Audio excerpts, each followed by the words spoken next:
A Fox News alert. The casualty count coming in from a Russian attack on a residential apartment building in Kyiv overnight. We're hearing at least one person has been killed, multiple others injured. It all comes as Russia ramps up pressure on the Ukrainian capital ahead of diplomatic talks between two nations. The Kremlin bombing an aircraft plant on the edge of the city just a short time ago. You're watching Fox and Friends First on this Monday morning. I'm Todd Byron. And I'm Carly Shimkus. We're also covering the heartbreaking story of the first American life claimed by the war.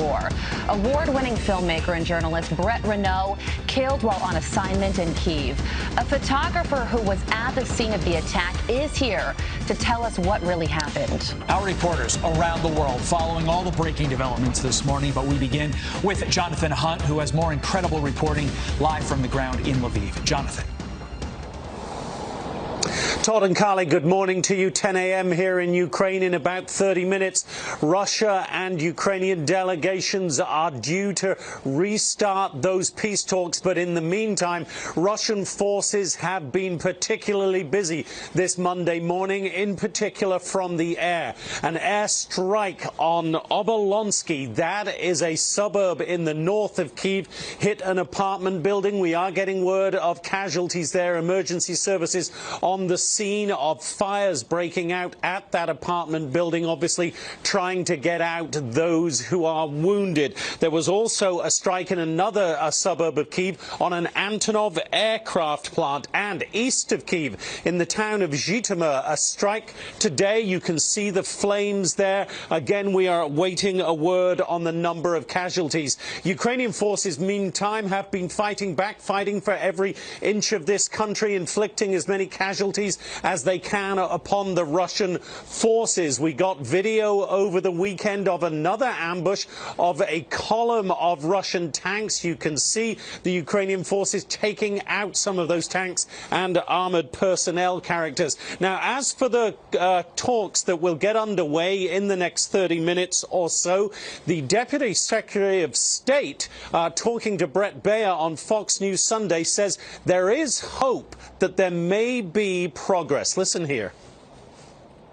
That pressure is beginning to have some effect. We are seeing some signs of a willingness to have real, serious negotiations. But I have to say, as your reporter said, so far, it appears that Vladimir Putin is intent on destroying Ukraine.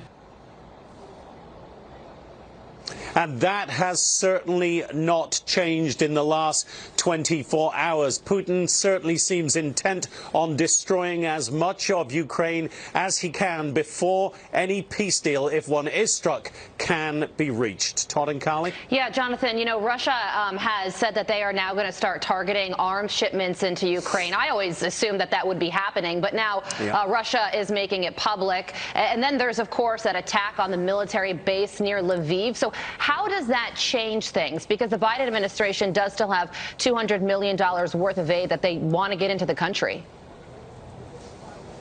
Yeah, and those two things are obviously linked. The comment from the Russian Deputy Foreign Minister just ahead of the weekend that they would target any weapons shipments, and then that attack on the Yavoriv military base, which is just 15 miles or so from the border with Poland. Now, we don't know, and we are not going to be told, obviously, how those weapons shipments are coming in, but given that that is a major military base, it is so close to the Poland border, it would be fairly safe to assume that at least some of the weapons shipments to the Ukrainian forces have gone through there, and that was clearly a signal from Putin's forces that they will follow through on their threat to target those weapons convoys. Also, no coincidence that it was at that military base host previously to U.S. troops who were training Ukrainian forces. Obviously, Vladimir Putin, the president of Russia, sending a very strong signal to NATO not to get even more involved in this conflict. Todd and Carly.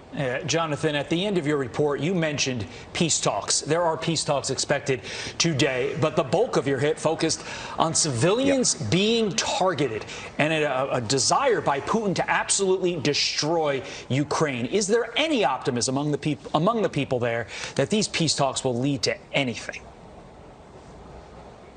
Well, I wouldn't necessarily term it optimism. There is hope, which is a slightly different emotion. Obviously, everybody hopes that peace can be achieved, but I don't think there's a lot of optimism on the part of the Ukrainian people that Vladimir Putin is in the mood to compromise in the way that the Ukrainian people want him to, which is simply to withdraw troops from all of Ukraine. That seems highly unlikely in the current atmosphere. And in the meantime, Todd, as you rightly point out, Vladimir Putin is following the playbook we saw from him in Chechnya, in Grozny, the capital of Chechnya.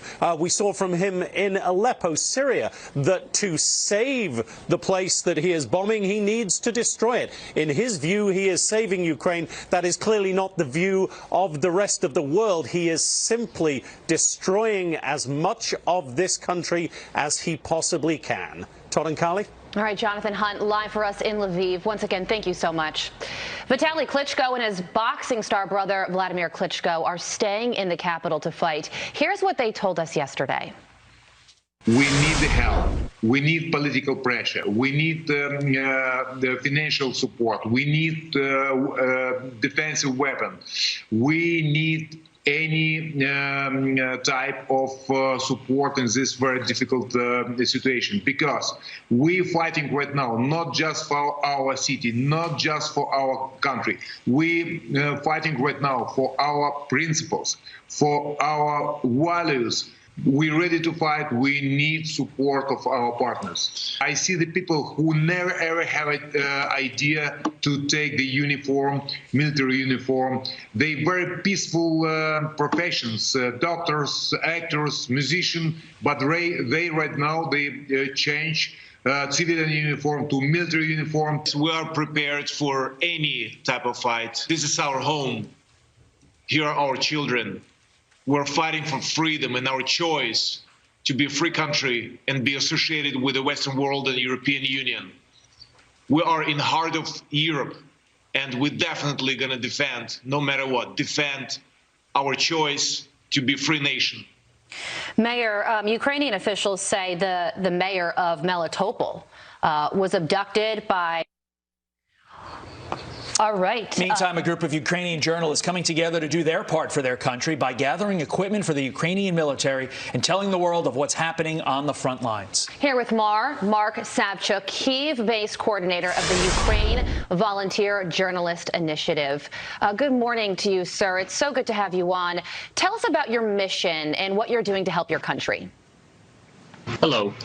Yes, we're basically a group of volunteers that every single day try to fundraise as much money as possible and try to buy as many bulletproof vests and helmets as possible and then send it over to the front line. Mark, what is the main message you want the world to hear? Oh, absolutely. There is actually three messages I really want the world to hear. First, you need to completely sanction Russia. And what I mean by completely sanction Russia is stop doing business with it. Any kind of business, full stop. The second is provide more weapons to Ukraine. I mean, the West already does provide weapons to Ukraine, and it does a good job. You have seen the effects of these weapons having on the Russian army. They sustain huge losses, but in order to crush his army, we need more. Just the same thing that you've already given us, but more, in more numbers. Third is more funds, because Putin, unfortunately, has displaced millions of people. All those people have lost their jobs. All those people have lost the ways of their livelihood. They need to be supported, and obviously, we need help in order to do that. Yeah, and Mark, you know, Russia has said that arms shipments into Ukraine will now be targeted, and of course, there was that attack on the military base right outside Lviv. Yeah. So do you think that we are entering a new phase in this war where it will be more difficult to get weapons into your country? Personally, I don't think so.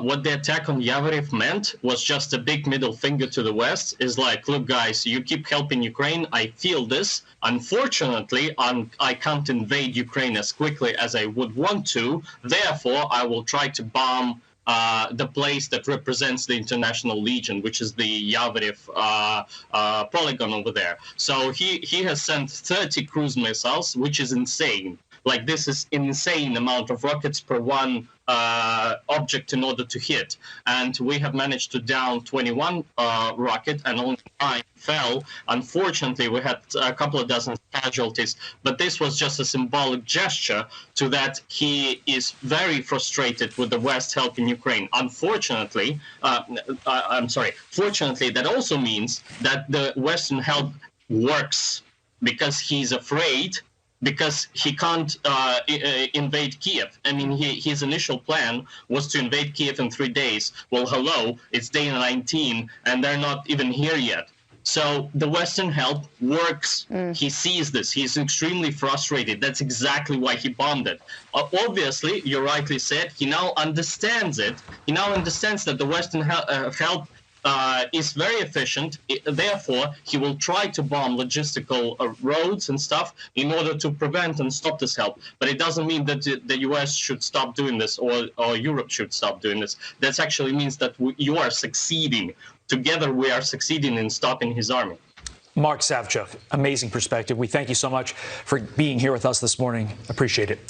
To another Fox News alert now, U.S. officials say Russia is seeking China's help as the invasion of Ukraine continues. The top White House National Security Advisor will meet with his Chinese counterpart today to discuss U.S. concerns. Brooke Singman is live with the latest. Brooke. Hey, good morning, guys. Today, Chief National Security Advisor Jake Sullivan will meet with Chinese Foreign Policy Advisor Yang Jiechi as the White House vows to hold China accountable if it helps Russia during its invasion of Ukraine. We have made it clear to not just Beijing, but every country in the world that if they think that they can basically bail Russia out, they can give Russia a workaround to the sanctions that we've imposed, they should have another thing coming, because we will ensure that neither China nor anyone else can compensate Russia for these losses. U.S. officials not sharing too many specifics, but confirming Russia has asked China for help after launching the invasion. According to those officials, the Kremlin asked for military equipment and economic support, but the thought of Russia, China, and other totalitarian states creating a united front is a concerning one for the West. Listen. We're seeing an alignment of the world's autocracies, of the world's dictatorships are presenting a united front. Russia, China, both are involved in the negotiations with Iran. Big picture, this is incredibly concerning. The Ukraine invasion potentially creating a dangerous precedent, as former Secretary of State Mike Pompeo believes it could set the stage for China to take similar action in Taiwan. Xi Jinping is determined. He's made clear his intention to, quote, reunify, end of quote, with Taiwan. What tools, what tactics, what timing is difficult to know. I only know this. It is not predetermined that he'll be successful at that. But China is denying that Russia requested aid. When asked about reports citing U.S. officials, a spokesperson for China's embassy in Washington said, quote, "I've never heard of that." Carly, Todd? All right, Brooke Singman live for us. Thank you. To the latest on the missile attack in Iran that rained down near the U.S. consulate in Iraq. One civilian was left injured after the attack early Sunday morning. Iran's Revolutionary Guards now claiming responsibility for the attack. They say they targeted a secret Israeli spy center in Erbil, adding that the attack was retaliation for an Israeli strike in Syria that killed 2 Iranian members of the group. New video shows the impact of the overnight attack from inside a nearby Kurdish newsroom. The Iraqi government condemning the strike as a violation of international law and norms. And here's Senator Tom Cotton explaining the important link between Iran's missile strike and the war in Ukraine.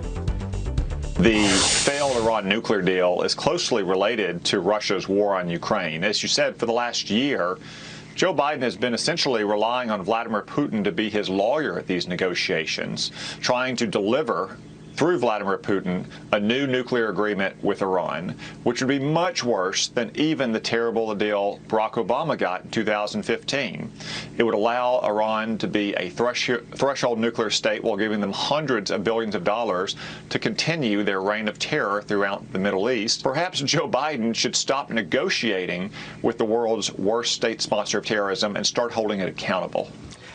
Biden's push to negotiate with Iran, even under scrutiny from members of his own administration. Deputy Secretary of State Wendy Sherman had this to say on Fox News Sunday. It's hard to understand. I appreciate that. But here's the deal. If Iran has a nuclear weapon, its ability to project power into the Middle East and to deter us, our allies and partners, is enormous. We need to make sure that Iran never obtains a nuclear weapon. I mean, that comment says it all, right? Her comments came just hours after Iran's Revolutionary Guards launched a missile attack, as Carly mentioned, that struck near a U.S. consulate site in Iraq. All right, we want to warn you, this next video contains extremely graphic images of violence. The NYPD releasing the shocking video of a knife attack at New York's Metropolitan Museum of Art. The footage showing the suspect, Gary Cabana, leaping over a desk and stabbing staff members. Cabana reportedly flying into a rage after finding out his membership had been canceled. Both victims stabbed are being treated but are expected to recover. Cabana escaped as museum patrons ran for the exits. Police are asking the public for any information that could lead to his arrest. Actor Jussie Smollett is being held in a psych ward of a Chicago jail after he was found guilty of orchestrating an attack on himself and lying about it to authorities. Smollett's move to protective custody came after the disgraced actor made a scene in the courtroom after his sentencing. He warned repeatedly he was not suicidal, and if anything happened to him, he didn't do it himself. Authorities said the ward is an area typically designed for high-profile inmates, noting that Smollett has television and TV access and is given substantial time out of his cell. During these tough times, it sure is nice to be distracted by sports, and this boy was a distraction. Tom Brady is back. Star quarterback who announced his retirement for the NFL just 40 days ago tweeted an about-face last night saying, "I'm coming back for my 23rd season in Tampa. Unfinished business, LFG." Now, I think he had a typo there. I think he meant LNG. He was referring to liquid natural gas. So I think he's just very excited about energy production. I'm joking. The F is a dirty word. The 44-year-old led the NFL in passing yards, touchdowns, and completions last season, but his team was eliminated by the eventual Super Bowl champion LA Rams in their first playoff game. Seven-time Super Bowl champ was in England, not New England, but the actual country England over the weekend, where he caught up with soccer star Cristiano Ronaldo in Manchester. Do you like my definition of I loved your definition. I don't think this news is going to come as a surprise to many people, though. Yeah, he was kind of brewing. He was for a while. hedging. He didn't know what to do. I think that he got a taste of retirement and said, I'm bored. These kids, boy, these kids are tough. I'm not watching film anymore. What do I do with my free time? Well, congratulations, Tom Brady, for making the decision to come back to football. So many fans are happy to hear it. Very happy. All right, well, Todd mentioned gas in the Tom Brady story for some reason. And Americans are begging for relief at the gas station and the grocery store. And one Democrat's advice, adjust your expectations. Watch this. You always blame the party in power. We're shocked because we got used to $2 spending. Alexandria Hoff joins us live from Washington with the latest on the Democrats' embattled spending plans. Alexandria. Well, Carly, Todd, today President Biden will make these remarks at the National League of Cities Congressional City Conference here in Washington. So there will be a room full of local government leaders from around the country who have to return back to their communities, and they want to bring with them answers about the economy because a lot of Americans are struggling right now. The nationwide average for a gallon of gas is just under $4.33. It hit $4.33 on Friday, setting a record high according to AAA. The price of a barrel of oil now $110.45. Former Democratic Senator Heidi Heitkamp said this weekend, though, that Americans, well, they were simply spoiled by lower fuel costs. Listen. Can I just say that is an artificially low price that you're starting from. And when you do inflation adjustment, this isn't the highest price we've had in the last 20 years. But we're shocked because we got used to $2 gas. Yeah, it was nice. Well, Democrats have pointed to external factors. Republicans say rising gas prices have been the expected progression alongside record inflation and the Biden administration's green push. President Biden did cancel the Keystone XL pipeline project, and we saw about 71,000 jobs across the energy sector go away because of President Biden's deranged climate policies. While there are a few Democrats looking to boost domestic oil and gas production, their colleagues in Congress are eyeing up an idea that could potentially do the opposite. A new proposal would put a 50% tax on the price difference between the current cost of a barrel and the average cost between 2015 and 2019. It sounds kind of new, but something similar was tried by President Carter in 1980. A 70% excise tax drove down domestic oil production and drove up foreign imports by 8 to 16%, and America's probably not in a good position right now to be embarking on that. Carly, Todd. Alexandria Hoff, live for us this morning in Washington. Alexandria, thank you. Let us bring in Ray Scarfo. He's the owner of Amanda's Oil and Ranco Enterprises. Love the name Amanda, do not love the ridiculously high oil prices that we are seeing. Did you ever think you would see prices in your lifetime approaching $6 a gallon? No, I haven't. We're in uncharted territory. Never in 50 years that I've been doing this that we get to something like this. Do your customers blame you, or do they really know what's happening in the world? We get a few customers, want to vent, but they understand what's happening. They know, it's not us that are trying to increase the pricing, but. They're pretty much understandable. And, again, they're not happy with it. Ray, who do you blame? Oh, I blame the current administration. I think their policies of what's caused a lot of this increase in pricing, inflation, and everything else to go along with it. As someone who has been in this business, like you said, for 50 years, does anything that this administration is doing with regard to domestic energy production or energy on the whole make a lick of sense to you? Not one bit. Listen, I'm all for a turn of energy, but you got to blend it in with the current energy that we use. There's no way you're going to be able to shut off the faucet and then expect to go to wind, solar, geothermal, or any of that stuff. It's just, you won't be able to handle it. We definitely need fossil fuels. We just have to keep cleaning it up and be able to work with it, and eventually work to the point where we have a common deny between the two. Ray, your words basically were the exact same as when I did that story in Vermont, just a few miles up the road from you. Did that story a couple of weeks ago, and they said the exact same thing. We are not anti-renewables. You just need to blend them in with the existing product, because renewables alone are not enough. Why don't the Green New Dealers comprehend that? I can't fathom what they're thinking. I just have no clue that they think that if they just turn to solar wind power, that we're going to be able to continue along, a comfortable road. It's just going to escalate everything that's out there to try, as far as cost-wise, to the people of this country. And I'm more worried about the senior citizens and the low-income people. They can't afford it. And we're also getting into the middle-class people. They can't afford it either now.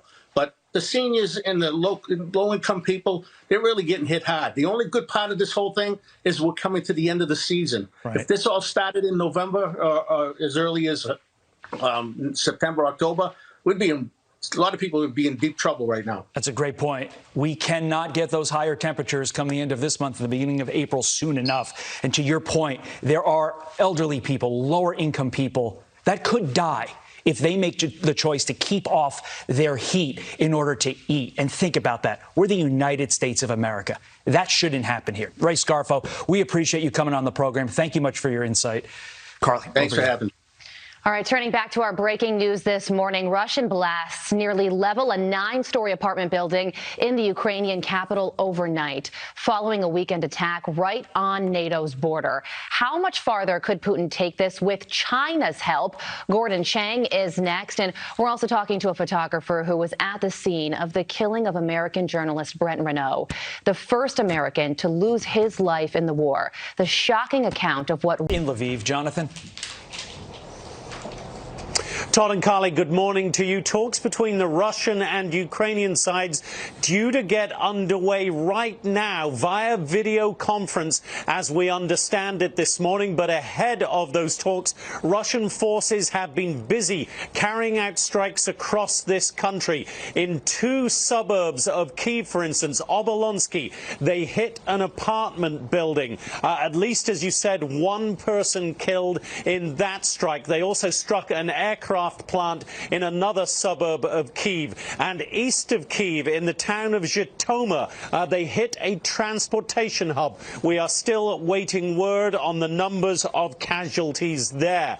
In the meantime, Ukrainian forces have been striking back. We got video over the weekend of a Ukrainian attack on another convoy of Russian tanks outside Kyiv. You can see some of those tanks exploding as they are hit by Ukrainian forces. So both sides pushing hard ahead of these talks. Everyone here hopes there may be progress, but the chances of any real deal at this point, Todd and Carly, seem very slim indeed. Back to you. They do indeed, Jonathan. Thank you very much. The surviving American journalist from Sunday's deadly shooting in Irpin, detailing the attack that claimed the life of fellow American Brent Reno.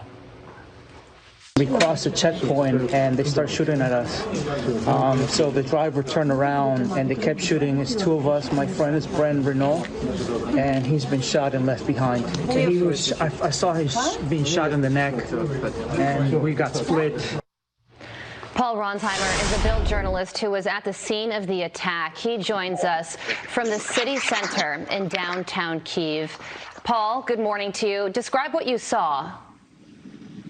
Good morning from Kiev. We were in Irpin, that's a suburb of Kiev where all this shooting happens, the explosions are happening. And we were there with a group of journalists. And these two, they went further from this famous bridge where you saw all these images of civilians coming in. And from this bridge, they went further into the town. And after some time, and we heard shootings, after some time, they came back and we saw how the second American journalist got evacuated. He was with rescuers, and they put him over the bridge and into a hospital. And he told us that his second, his colleague got shot, and he didn't know at that time what happened. And after some hours, it was clear that Brent actually was dead. Under the rules of war, journalists are supposed to be off limits. But shouldn't it be clear to the world by now that Putin and the Russians follow no rules? You can see that every day here. They don't follow rules at all. I just came back from the apartment building here, which was attacked. We know that 2 at least are dead, 9 civilians are injured. And you saw that also yesterday in Irpin, where these 2 journalists got attacked, where one fellow colleague died, Brent, and the other got injured. It's proof that Putin is attacking civilians, and this is a cynical lie of him saying he would only attack military targets. Yeah, we heard Brent's colleague in that soundbite that we just played say, we crossed a checkpoint and they started shooting at us. Can you describe what usually goes on at these checkpoints and if they're typically safe to go through? Well, nothing is safe here. And if you go into Irpin and if you cross there and if you try to get further, every step can mean, that you get attacked here. We heard from Ukrainian military that they warned the two not to go further, but they wanted to film what the world should see, what the world should know. And then they went into a civilian car together with them. They wanted to get further down, further into the town, and then they got attacked. What should the U.S. response to this attack on an American be? I think the U.S. should be stronger, not only in words, but also in action. I think the U.S. should help the Ukrainians to, win this brutal war, I have to say. I mean, they need, that's what the Ukrainian government is telling us. They need more weapons. They need more air defense. They need more anti-rocket weapons. You know, when you see this morning, you wake up in Kiev again after yesterday, what happened in Irpin with the journalists, and you wake up here and you go to this apartment building where again civilians lost. You would ask yourself, how long can this go on? How long has it to go on? This is just a tragedy.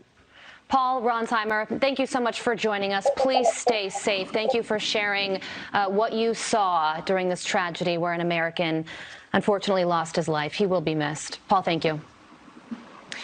Thank you.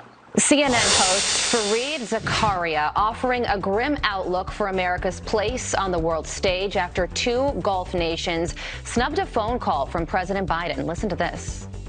The Pax Americana of the past 3 decades is over. You can see signs of this everywhere.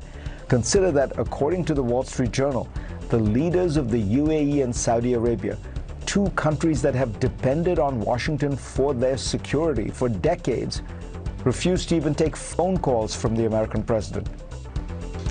President Biden reportedly tried to contact the Saudi and UAE leaders to bolster oil imports to the U.S., but both snubbed him as Biden shied away from increasing U.S. energy production. Even hardcore liberals really beating up Biden over that. Heading to Rome to meet with his Chinese counterpart today. It all comes as Russia is asking China for military equipment and economic support during the war. We believe that China, in fact, was aware before the invasion took place that Vladimir Putin was planning something. We also are watching closely to see the extent to which China actually does provide any form of support. Gordon Chang, Asia expert and senior fellow at the Gatestone Institute, joins us now. Gordon, very important meeting taking place today as China has already pledged to buy wheat from Russia, gas from Russia. So I guess the question is, can Jake Sullivan get China to reverse course, and how would he go about doing that? Jake Sullivan could get China to reverse course by, for instance, not meeting Yang Jiechi in Rome. I don't know why we need to talk to China. All we need to do, Carly, is impose sanctions to give the Chinese an incentive to do the right thing. Unfortunately, we believe that we need to try to engage China, as it said, that we need to try to talk to them, that we can reason with them, that we can get them to see their interests are the same as ours. That's ridiculous. We've been trying this for 3 decades. It has never worked. Almost never worked. And so I think that right now we need to have a new change in policy. Jake Sullivan won't get the Chinese to move very much, but he could if he were just to use the power of the United States. But Gordon, does Jake Sullivan, does the Biden administration have the will to use that power? No. There's a one-word answer. No. They haven't done it on a number of other things. I mean, they've imposed some costs on China, but those costs have obviously been too late and they've been really too little. They don't want to do that because they believe that they need China's cooperation on an Iran nuke deal. They also want China's cooperation, of course, on climate change. So they believe that the way to obtain that cooperation is to be nice, to be friendly, to smile. You know, that has really been the driving idea behind U.S. foreign policy, but it just hasn't worked over the course of decades. So, yes, the Chinese are villains, but our leaders just cannot understand China. And so, therefore, we're not getting what we need from Beijing. You know, Gordon, you mentioned the Iran nuclear deal, and Iran has claimed responsibility for that missile strike near a U.S. consulate in Iraq. The Biden administration's position is that Iran wasn't targeting our consulate, but I think that's sort of an open question to some people. All of this is happening as we are inching closer to signing that Iran nuclear deal, and Russia is helping facilitate these negotiations. What do you make of this situation? I mean, this is just simply unbelievable. Here you have Russia taking down the international system. And Fareed Zakaria was right about that. You know, the world is ending as we know it. I mean, we're probably transitioning into a period of continual conflict, deglobalization, all sorts of things that were incomprehensible just a couple months ago. And now we're asking for Russia's help to do something which is not in our interest. The Iran regime is a hostile, it's hostile towards the United States. It always will be. That is its animating drive and force. So this, to me, it's a replay of what we saw during the Obama administration. It didn't work then. It's not working now. And so, you know, you just got to shake your head and just hope for a new set of advisors and a new president. because things are going to continue to get worse under Biden. That's really unfortunate. Everyone wanted him to succeed. He's completely failing. Yeah, you know what? You're right. There are a lot of the same people in the Obama and Biden administrations, and it certainly does feel the same way. Gordon, thank you for joining us. Thank you, Carly and Todd. Millions of Ukrainians are doing everything they can to escape the war zone in their own backyard.